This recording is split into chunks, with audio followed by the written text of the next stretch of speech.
کبھی کبھی غفلت چڑھ جائے نا تو ان اللہ والوں کی باتیں بڑا اثر کرتی ہیں. میں نے بھی کچھ چیزیں رکھی ہوئی ہیں، جب دل میں محسوس کرتا ہوں نا کہ کوئی غفلت چڑھنے لگی ہے تو میں پڑھتا ہوں ان لوگوں کو کھول کے. میرے محبوب پاک کے صحابہ میں سے ایک نام حضرت سعید بن عامر کا بھی ہے. گورنر بنایا تھا یا عامل بنایا تھا حضرت عمر نے انہیں ایک صوبے پورے کا.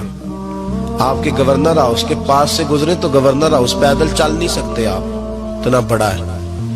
تو یہ وہ گورنر تھا کہ ایک دفعہ مال غنیمت بہت زیادہ آیا تو حضرت فاروق اعظم نے اس صوبے کے لوگوں کو کہا کہ ایک شخص جو مالیات کا وزیر تھا، وزیر خزانہ تھا، اس کو جناب عمر فاروق رضی اللہ تعالیٰ عنہ نے کہا وزیر خزانہ اس صوبے کے جہاں حضرت سعید بن عامر گورنر تھے، کہا کہ غریبوں کی لسٹ بنا کے بھیجو، میں فنڈ لگانا چاہتا ہوں. تو جب لسٹ بن کے آئی تو چوتھے نمبر پہ گورنر صاحب کا نام بھی لکھا تھا. تو حضرت عمر فاروق رضی اللہ تعالیٰ عنہ نے حضرت سعید بن عامر سے کہا یار تو غریب تھا، مجبور تھا، تنگ دست تھا، تیرے صوبے کے لوگ کہہ رہے مجھے کیوں نہیں بتایا؟ حضرت سعید لگے عمر پہلے تو وہ بندہ مجھے بتا جس نے میرا پردہ کھولا ہے. تو بندہ تو بتا، میں جانوں میرا رب جانے، میں غربتوں کے رونے چوکوں میں کھڑا ہو کے نہیں روتا. میرے پاس کو رنج و علم ہو تو میں اپنے رب کی بارگاہ میں عرض کرتا ہوں، میں اپنے محبوب کو بتایا کرتا ہوں، میں غربتوں کے رونے دنیا داروں کے سامنے نہیں روتا. حضرت عمر گئے گورنر صاحب کے مقرر کرنے کے بعد 2-4-5 مہینے کے بعد جب حضرت سعید بن عامر کی گورنری کو تھوڑا وقت گزر گیا تو حضرت عمر کا طریقہ تھا، گورنروں کا پتہ کرتے تھے. آپ کا طریقہ یہ تھا کہ جس علاقے کا گورنر ہوتا اس کی جامع مسجد میں سب لوگوں کو جمع کرتے اور پھر گورنر کو بھی بلاتے تو کہتے کوئی شکایت ہے گورنر کی تو بتاؤ. مسجد میں جمع کیا، لوگ اکٹھے ہو گئے. حضرت فاروق اعظم رضی اللہ تعالیٰ عنہ نے فرمایا گورنر کی کوئی شکایت ہے تو بتاؤ. تو صوبے کے لوگ کہنے لگے 4 شکایتیں ہیں گورنر صاحب کی. سننا ذرا دل کھول کے، 4 شکایات. کون سی؟ کہ پہلی شکایت یہ ہے کہ جب یہ نئے نئے آئے تھے تو فجر کے بعد مسجد میں بیٹھ جاتے تھے، جس کا دل کرتا تھا مل لے. اب یہ فجر پڑھ کے گھر چلے جاتے ہیں اور اشراق چاشت کے وقت 8-9 بجے آتے ہیں.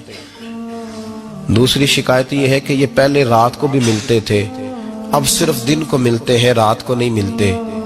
اور تیسری شکایت یہ ہے کہ ہفتے میں ایک دن ملتے ہی نہیں. چوتھی شکایت یہ ہے کہ کبھی کبھی روتے ہیں تو بے ہوش ہی ہو جاتے ہیں. کتنی دفعہ ملے ہو اپنے ایم این اے کو؟ بولے کتنی دفعہ ملے ہو؟ ووٹ اپنی مرضی سے دینا پر سوال کا جواب تو دو نا. کتنی خادم نہیں قوم کا؟ خادم نہیں، کتنی دفعہ ایم پی آپ کا حال پوچھنے آئے جس مسجد کے دروازے پہ بیٹھا ہوتا ہے؟ یہ گونگا بہرا اور اندھی جمہوریت ہے؟ رنگ وہی بہتر ہے جو محمد عربی کے غلاموں نے ہمیں عطا فرمایا ہے صلی اللہ تعالی علیہ، اور یہی چراغ جلے گا تو روشنی ہوگی. حضرت سعید بن عامر گورنر، اور میں اکثر کہتا ہوں اسی دھرتی پر یہ وہ نور والے لوگ تھے جنہیں میرے رسول نے نور عطا فرمایا تھا. یہ ہے تربیت میرے نبی پاک کی. حضرت عمر نے گورنر کی طرف دیکھا، فرمایا بتائیں جناب آپ کی شکایت آئی ہے.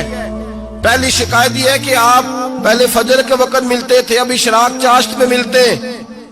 حضرت سعید بن عامر رضی اللہ تعالیٰ عنہ کہنے لگے حضور اگر آپ نہ ہوتے کوئی اور پوچھتا تو میں کبھی نہ بتاتا. حضور میری مجبوری یہ ہے کہ میری بیوی بیمار ہو گئی ہے اور معذور ہو گئی ہے ٹانگوں سے. میں غریب آدمی ہوں، نوکر نہیں رکھ سکتا. اس بھلی مانس عورت نے 30 سال میری نوکری کی ہے، اب وہ بیمار ہو گئی ہے تو کیا میں اس کو چھوڑ دوں؟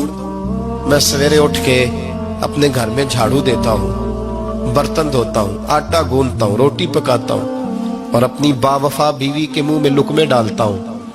حضور وہ پخانہ پیشاب کرتی ہے تو وہ بھی میں صاف کرتا ہوں. وہ میری ذمہ داری جو ہوئی تو ذرا دیر ہو جاتی ہے. بس پہلے سوال کا جواب آیا تو لوگ کہتے ہیں ہمارے جسم کے رونگٹے کھڑے ہو گئے. پھر کہا آپ کی دوسری شکایت یہ ہے کہ آپ ہفتے میں ایک دن ملتے نہیں.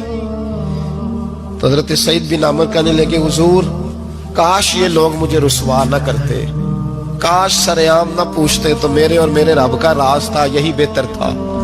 فرمایا